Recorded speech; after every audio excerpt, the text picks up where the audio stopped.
Hello everyone, welcome to Prakriti classes. I hope you all are doing well. दोस्तों, आज की इस वीडियो में हम बात करेंगे जीन पियाजे के बारे में, जो कि एक साइकोलॉजिस्ट थे। यह आपके सी टेट, सी जी टेट और सभी टीचिंग एग्जाम में पूछा ही जाता है।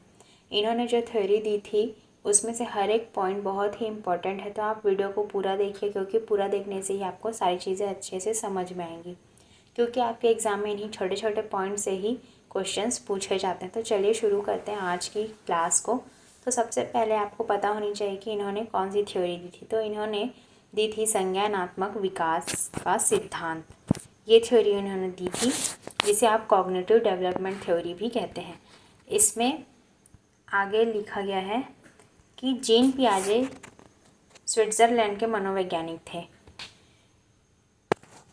पियाजे का मानना है कि जैसे जैसे बच्चों में जैविक परिपक्वता, बायोलॉजिकल मैच्योरेशन आती है, वैसे वैसे वह वस्तुओं के बारे में अपने दिमाग में कॉन्सेप्ट बनाने लगते हैं। मतलब जैसे जैसे बच्चों में मैच्योरेशन आती है, वैसे वैसे वह अपने दिमाग में वस्तुओं के बारे में हर कॉन्सेप्ट बनाने लगते हैं। फिर पियाजे का मानना है कि बच्चे सक्रिय ज्ञान के निर्माता होते हैं और नन्हे वैज्ञानिक होते हैं, जो संसार के बारे में अपने सिद्धांतों की रचना करते हैं। पियाजे का मानना था कि बच्चे एक सक्रिय ज्ञान निर्माता होते हैं और नन्हे वैज्ञानिक होते हैं, क्योंकि वह चीज़ों को जोड़ तोड़ कर नई चीज़ों का निर्माण करते हैं। इसीलिए पियाजे का मानना था कि बच्चे नन्हे वैज्ञानिक हैं। फिर पियाजे के अकॉर्डिंग बच्चों की थिंकिंग अडल्ट से प्रकार में भिन्न होती है, ना कि क्वांटिटी में। मतलब कि बच्चे को जो थिंकिंग होती है वह बड़ों से सिर्फ प्रकार में अलग होती है, ना कि क्वांटिटी में। फिर इसमें अगला दिया गया है, इनके कुछ कॉन्सेप्ट दिए गए हैं, तो इसे आप एक एक करके देखेंगे। सबसे पहला होता है एडेप्टेशन, अनुकूलन। वातावरण के साथ अपने आप को ढालना अनुकूलन कहलाता है। आप वातावरण के साथ अपने आप को ढालेंगे तो उसे अनुकूलन कहते हैं। इसकी दो प्रक्रिया होती है। पहला होता है असिमिलेशन, आत्मसातकरण। पूर्व ज्ञान को नए ज्ञान के साथ जोड़ना आत्मसातकरण कहलाता है। फिर दूसरा होता है एकोमोडेशन, समायोजन। पूर्व ज्ञान में परिवर्तन करके वातावरण के साथ तालमेल बिठाना समायोजन कहलाता है। मतलब असिमिलेशन में यह कहा गया है कि पूर्व ज्ञान को, अगर आपके पास कोई पहले से ज्ञान है तो उसे आप नए ज्ञान के साथ जोड़ेंगे तो उसे आत्मसातकरण कहेंगे। फिर समायोजन में पूर्व ज्ञान में परिवर्तन करके, आपके पास कोई ज्ञान है उससे आप मॉडिफाई करके वातावरण के साथ तालमेल बिठाएंगे तो उसे आप समायोजन कहते हैं। तो ये तो हो गई बात अनुकूलन की। फिर दूसरा इन्होंने बताया है इक्विलिब्रेशन, उसे आप कहते हैं संतुलन। इसके द्वारा बच्चा आत्मसातकरण और समायोजन की प्रक्रियाओं के बीच संतुलन कायम रखता है। मतलब जो एडेप्टेशन में था उसमें आत्मसातकरण और समायोजन की प्रक्रियाओं के बीच संतुलन कायम करता है। फिर नेक्स्ट है स्कीमा। स्कीमा का मतलब होता है मानव के दिमाग में जो चीज़ें पहले से स्टोर होती है वह उनका प्रयोग करके किसी विषय के प्रति एक धारणा बनाता है, तो इसे स्कीमा कहते हैं। मानव शिशु में स्कीमा प्रवृत्ति और प्रतिक्रिया जन्मजात होती है। मतलब कि मानव के दिमाग में जो भी चीज़ें पहले से स्टोर होती है, सभी के दिमाग में बहुत सी चीज़ें पहले से स्टोर होती है, वह उनका प्रयोग करके किसी भी विषय के प्रति एक धारणा बनाता है, तो उसे आप स्कीमा कहते हैं। मानव शिशु के में स्कीमा प्रवृत्ति और प्रतिक्रिया जन्मजात होती है। इनका यह मानना है कि मानव शिशु में जो भी स्कीमा होती है वह जन्मजात होती है।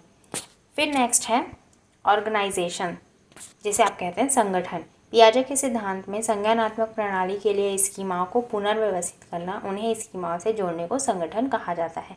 फिर नेक्स्ट है, इन्होंने कुछ अवस्थाएं बताई है।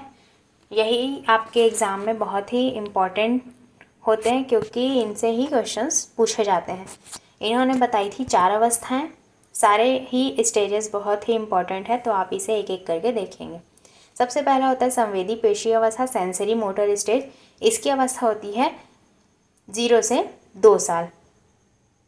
इस अवस्था में बच्चा अपने ज्ञानेंद्रियों के माध्यम से सीखता है, मतलब कि सेंसेस के माध्यम से सीखता है। इसमें वस्तु स्थायित्व का ज्ञान आता है, ऑब्जेक्ट परमानेंस का ज्ञान आ जाता है। यानी बच्चा अपने दिमाग में चीज़ों की छाप बनाना शुरू कर देता है, जिससे वह किसी भी छुपी हुई वस्तुओं को भी ढूंढ लेता है। इस अवस्था में बच्चे अपने सेंसेस के थ्रू काम करते हैं। अगर 2 साल का बच्चा किसी चीज़ों को छुपा कर बैठा और आप उसे कहेंगे कि इसे ढूंढ कर दो, तो वह आसानी से उसे ढूंढ कर दे देता है, क्योंकि वह अपने दिमाग में चीज़ों की छाप बनाना शुरू कर देता है। इसीलिए इस अवस्था में वस्तु स्थायित्व का ज्ञान आ जाता है। यही कहा गया है जीन पियाजे के अनुसार। और इसकी अवस्था होती है 0 से 2 साल। फिर नेक्स्ट है पूर्व संक्रियात्मक अवस्था। इसे आप कहते हैं प्री ऑपरेशनल स्टेज। इसकी अवस्था होती है 2 से 7 वर्ष। यह क्रिया करने से पहले की अवस्था है। इसमें बच्चा सामने आने वाली चीज़ों को देख पाएगा, समझ पाएगा, लेकिन कोई क्रिया नहीं कर पाएगा। इस स्टेज में बच्चा प्रतीकों का इस्तेमाल करने में निपुण हो जाता है। जैसे साइकिल शब्द सुनकर उसके दिमाग में साइकिल की इमेज बन जाती है, मतलब कि वह सिंबल्स का इस्तेमाल करने में बिल्कुल निपुण हो जाता है।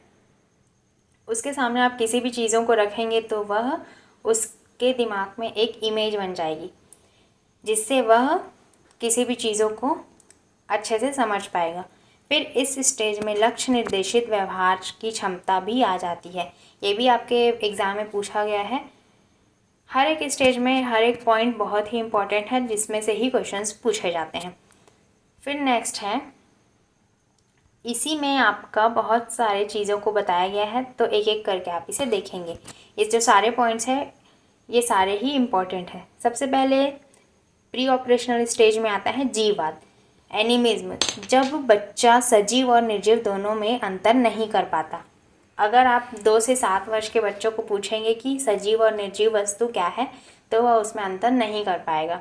इसीलिए इसमें जीववाद का सिद्धांत दिया गया है। फिर दूसरा है अहम केंद्रित, ईगोसेंट्रिज्म। जब बच्चा यह सोचना शुरू कर देता है कि वह जो कर रहा है, सोच रहा है, वह सब ठीक है। उसके अंदर एक ईगो की भावना होती है कि वह जो कुछ भी कर रहा है वो सारी चीज़ें सही है, बाकी गलत है। फिर नेक्स्ट है अपलटावी, इरिवर्सिबिलिटी। इसमें बच्चा वस्तुओं, संख्याओं, समस्या आदि को उलटना पलटना नहीं सीखता। जैसे आप उसे पूछेंगे 3+7 कितने होते हैं, तो वो बताएगा 10। फिर अगर आप उससे पूछेंगे कि 7+3 कितने होते हैं, तो वह कन्फ्यूज़ हो जाएगा, वह इसका आंसर नहीं दे पाएगा। फिर नेक्स्ट है मुद्रा, संप्रत्यय, दूरी, भार, ऊंचाई, क्रम निर्धारण की योग्यता आदि के कॉन्सेप्ट की कमी इसी अवस्था में होती है। वह किसी भी चीज़ों का कॉन्सेप्ट नहीं समझ पाता, तो इसकी कमी इसी अवस्था में होती है। फिर आता है नेक्स्ट केंद्रीकरण, सेंट्रेशन। एक समय में किसी वस्तु की केवल एक विशेषता पर ध्यान दे पाने की प्रवृत्ति को सेंट्रेशन कहते हैं। इस अवस्था में बच्चा केवल एक ही विशेषता पर ध्यान दे पाता है, ना कि बहुत सारी अवस्था पे। फिर नेक्स्ट है संरक्षण, कंजर्वेशन। अगर किसी वस्तु के साइज़ या शेप में चेंज कर दे तो उसकी क्वांटिटी पर कोई प्रभाव नहीं पड़ता, लेकिन इसको बच्चा नहीं समझ पाता। अगर आप बच्चे को एक एग्जांपल देंगे कि एक चौड़ी ग्लास है और एक लंबी ग्लास है, तो दोनों में पानी सेम होगा, लेकिन बच्चा हमेशा लंबी वाली गिलास को ही पकड़ेगा, क्योंकि उसके साइज़ में इफ़ेक्ट पड़ रहा है और बच्चे को लग रहा है कि इसमें पानी ज़्यादा है, इसीलिए वह बड़े वाले गिलास को पकड़ेगा, ना कि छोटे गिलास को। इसीलिए इस स्टेज में बच्चे को क्वांटिटी पर कोई भी प्रभाव नहीं पड़ता, लेकिन बच्चा इसको समझ नहीं पाता। बच्चे को यह नहीं समझ आता कि साइज़ या शेप चेंज कर दे तो उसकी क्वांटिटी पर कोई प्रभाव नहीं पड़ता। फिर नेक्स्ट है क्रमबद्धता, सीरिएशन। इसमें बच्चा वस्तुओं, तथ्यों को उनके आकार में रखना नहीं सीख पाता। अगर किसी चीज़ों को आप एक ही क्रमबद्ध में ऐसे रखने के लिए कहेंगे बच्चे को, तो वह नहीं रख पाएगा। तो ये सारी चीज़ें बच्चा नहीं कर पाता। अब नेक्स्ट आता है, नेक्स्ट स्टेज है थर्ड, मूर्त संक्रियात्मक अवस्था, कॉन्क्रीट ऑपरेशनल स्टेज। इसकी अवस्था होती 7 से 11 वर्ष। इस अवस्था में बच्चा सामने रखी हुई चीज़ों को देखकर ही कुछ कर सकता है या उन पर चिंतन शुरू कर देता है। इस अवस्था में अपलटावी, जीववाद, मुद्रा, भार, संरक्षण, क्रमबद्धता की योग्यता आदि कॉन्सेप्ट का गुण आ जाता है। जो भी आपके सेकेंड स्टेज में नहीं आ पाते बच्चों में, वो आपके थर्ड स्टेज में आना शुरू हो जाता है। तो यही सारी चीज़ें हैं थर्ड स्टेज में आ जाती हैं बच्चों में, क्योंकि बच्चा इसमें हो जाता है 7 से 11 वर्ष का। इसमें ये भी शुरू हो जाता है हाइपोथेटिकल थिंकिंग, आगमनात्मक तर्क करना। यह भी इसी अवस्था में आता है, यानी जब बच्चा उदाहरण के ऊपर आधारित होकर तर्क करने लगता है। मतलब कि अपनी थिंकिंग यूज़ करना शुरू कर देता है, यानी कि अपना तर्क देना शुरू कर देता है किसी भी चीज़ों पर। तो इसी स्टेज में बच्चा तर्क करना शुरू करता है। फिर नेक्स्ट है, लास्ट स्टेज है आपका औपचारिक संक्रियात्मक अवस्था, फॉर्मल ऑपरेशनल स्टेज। इसकी अवस्था होती है 11 से 15 साल। इसमें बच्चा अमूर्त चिंतन करने लगता है। अमूर्त चिंतन का मतलब है एब्स्ट्रैक्ट थिंकिंग, मतलब कि बच्चा अपने अनुसार अपने दिमाग से चीज़ों को समझने लगता है, अपने अनुसार तर्क करना शुरू कर देता है। फिर इसमें है हाइपोथेटिकल थिंकिंग। इसमें बच्चा नियमों के ऊपर तर्क करने लगता है कि यह नियम ऐसा है तो ऐसा क्यों है। हर एक चीज़ों के बारे में वह तर्क करने लगता है। ये तो हो गई बात चौथे स्टेज की, मतलब कि लास्ट स्टेज की। अब पियाजे के सिद्धांत की कुछ आलोचना भी हुई थी। आलोचना में यह कहा गया था कि पियाजे ने मानसिक विकास के चरणों के क्रम को अपरिवर्तन बताया है, लेकिन अगर बच्चों को अच्छा वातावरण दिया जाए तो वह अपनी अवस्था की क्षमता से अधिक सीख सकता है। बहुत लोगों का कहना था कि पियाजे ने जो सीक्वेंस बताया है, जो अवस्थाएं बताई है, बच्चा ज़रूरी नहीं कि उसी अवस्था में ही हर एक चीज़ को सीखे। अगर उसे पर्याप्त वातावरण दिया जाए तो बच्चा अपनी क्षमता से अधिक भी सीख सकता है, यह दूसरों का कहना था। इसीलिए इनके सिद्धांत की आलोचना भी की गई थी। तो ये तो हो गई बात पियाजे की, जीन पियाजे की, जो कि आपके बहुत ही महत्वपूर्ण मनोवैज्ञानिक हैं। इनसे आपके एग्ज़ाम में बहुत ही ज़्यादा क्वेश्चंस पूछे जाते हैं। तो ऐसे ही हम सारे इंपॉर्टेंट टॉपिक्स को कवर करते जाएंगे। तो आप हमारे चैनल से जुड़े रहिए। जो भी नए हों वो चैनल को सब्सक्राइब कीजिए, और वीडियो अच्छी लगी हो तो वीडियो को लाइक भी कीजिए और अपने दोस्तों में शेयर कीजिए। मिलते हैं ऐसे ही नेक्स्ट वीडियो में। तब तक के लिए thank you and take care.